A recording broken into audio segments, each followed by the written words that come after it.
Oi, gente, tudo bem?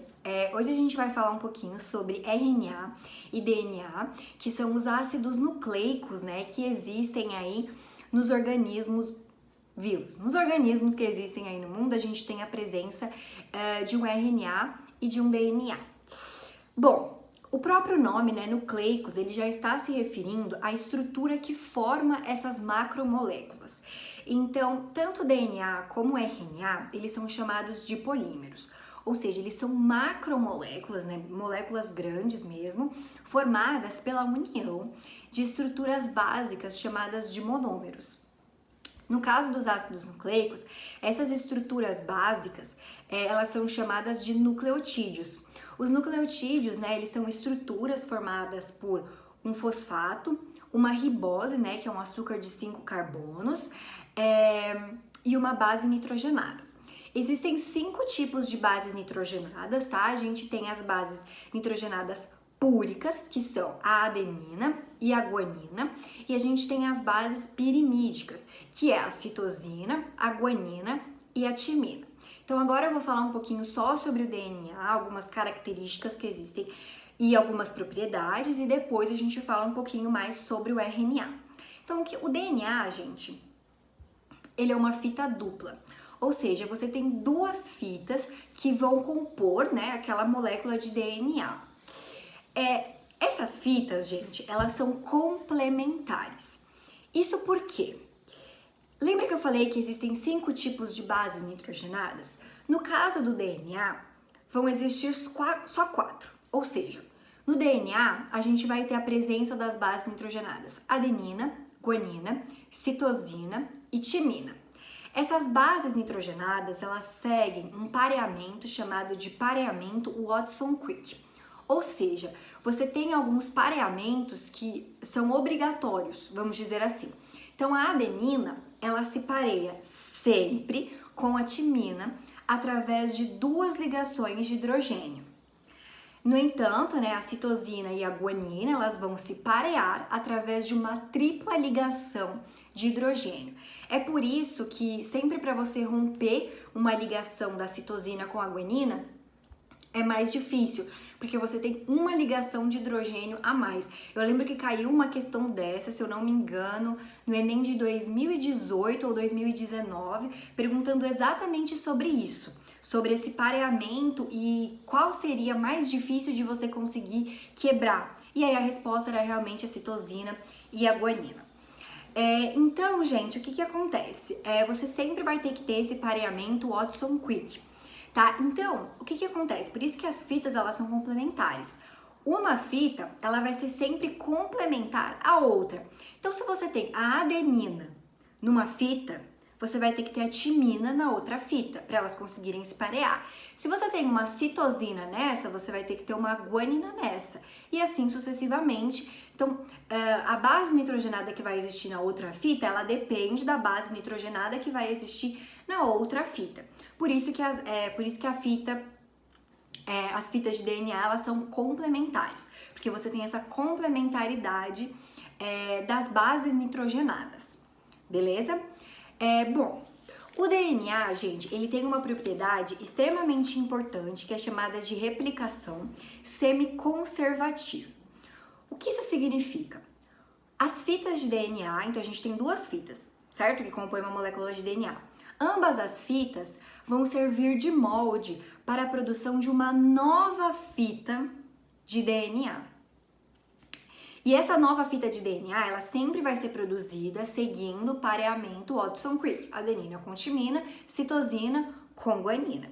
Então, por isso que a replicação ela é chamada de semiconservativa, porque você vai ter 2 fitas já existentes, 2 fitas parentais, que estão produzindo 2 novas fitas. Então, você tem a manutenção de uma fita antiga, né? E a produção de uma nova fita. Por isso que a replicação é chamada de semiconservativa. Bom, agora eu vou dar 2 conceitos extremamente importantes, que é muito bom de você... São conceitos chatinhos e às vezes até meio confusos, mas são conceitos bastante importantes. Bom, todo esse conjunto de moléculas de DNA que existe no nosso organismo é chamado de genoma. Então, o genoma é o conjunto de moléculas de DNA. É diferente de gene. Gene são estruturas, né? São moléculas de DNA que vão servir de molde para a produção de uma nova molécula de RNA. E essa é uma outra propriedade do DNA. O DNA ele é capaz de fazer um processo chamado de transcrição. Ou seja, através de uma fita molde de DNA, você consegue produzir uma fita de RNA. Ou seja, em uma molécula de RNA, você vai ter uma região chamada de gene. Essa região chamada de gene, ela contém exatamente a região que servirá de molde, né, para a produção de uma molécula de RNA. Essa molécula de RNA produzida, ela é uma fita simples, tá? Ou seja, toda molécula de RNA ela é uma fita simples, diferente da molécula de DNA. Então, esse RNA ele vai ser produzido através de uma molécula de DNA, através de uma região chamada de gene, que está presente na molécula de DNA. Tá? Eu sei que é meio confuso e às vezes é até meio abstrato, né? Porque é uns conceitos meio difíceis de visualizar e tudo mais. Mas é basicamente isso, tá? Então, nas moléculas de DNA existe uma região chamada de gene e é essa região chamada de gene que vai servir de molde para a produção de uma fita de RNA. Lembrando, tá, gente? Mesmo o processo de sintetização de uma fita de RNA, ele acontece através do pareamento de bases nitrogenadas e seguindo o pareamento Watson-Crick.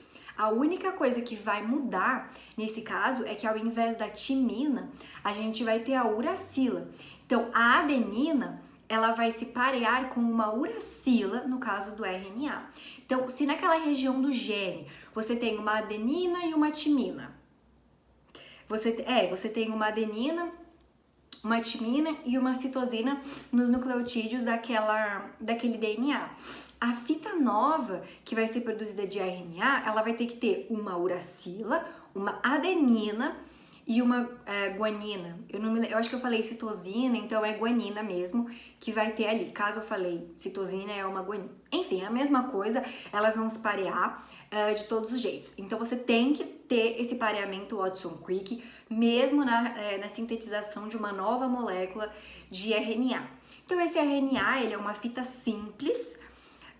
E o RNA, gente, quando você tem esse processo de transcrição, são produzidos 3 tipos de RNA. Então você tem o RNA mensageiro, o RNA transportador e o RNA ribossomal. Ambos esses RNAs, eles vão participar do processo de tradução, que é o processo de produção de proteínas. Então é por isso que a gente fala que o RNA, ele tem exatamente como essa função a produção de proteínas, tá? E aí o que acontece? A gente tem esse RNA ribossomal. Esse RNA ribossomal, ele vai dar origem a 2 subunidades que vão se juntar e vão dar origem ao ribossomo funcional. Aquele ribossomo que sempre tem, tipo assim, todos os desenhos de célula que você vê tem lá uns pontinhos, aqueles são os ribossomos.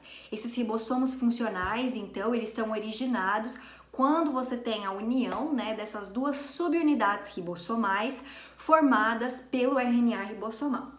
A gente tem o RNA transportador. Esse RNA transportador, ele tem como função, né, trazer aminoácidos. Aminoácidos são estruturas básicas que formam as proteínas. Esses aminoácidos, então, vão ser carregados pelo RNA transportador, que vai se parear com o RNA mensageiro.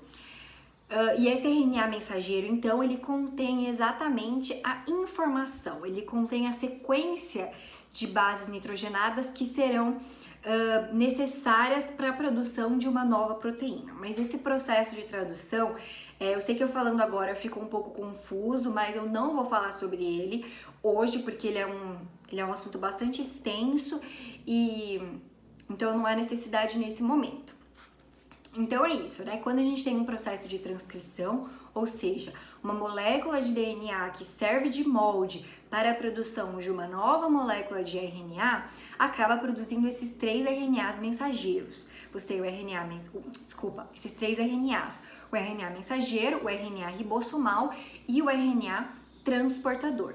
Todos eles têm como função participar do processo de produção de proteínas, tá? Isso é bastante importante.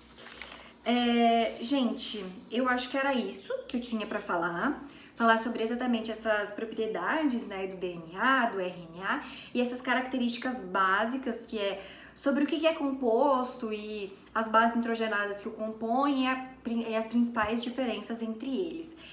Talvez tenha ficado um pouco abstrato, mas eu vou deixar aqui embaixo uma lista de exercícios para vocês fazerem, é exatamente sobre todo esse assunto de ácidos nucleicos, pareamento de bases. Eu acho que a parte do pareamento de bases é uma das partes mais importantes desse assunto, fora, né, transcrição, replicação e tradução, mas isso eu posso deixar para fazer alguma videoaula em outros momentos, explicando talvez um pouco melhor sobre esses processos. Hoje era meio que para fazer só um básico dessas macromoléculas que compõem aí todos os organismos, tá? Todos os seres vivos, eles apresentam material genético. Existem alguns, por exemplo, os vírus, eles não apresentam os dois, tá? Isso é uma propriedade bastante importante. Os vírus, eles sempre vão apresentar ou o DNA ou o RNA como material genético, você nunca vai ter a presença dos dois. É diferente, por exemplo, tanto a gente como os vegetais, como os seres procariontes, eles conseguem fazer esse processo de replicação de DNA e tudo mais. Então são processos bastante importantes e que servem para a manutenção da vida, né? Sem proteínas, sem DNA, a gente realmente não consegue, seria difícil a gente sobreviver. Então é por isso que esses compostos são extremamente importantes e eu espero que vocês tenham gostado. Se vocês gostaram, se inscrevam no canal, deixem seu like, falem o que vocês acharam e quais os temas que vocês querem para os próximos vídeos. E é isso!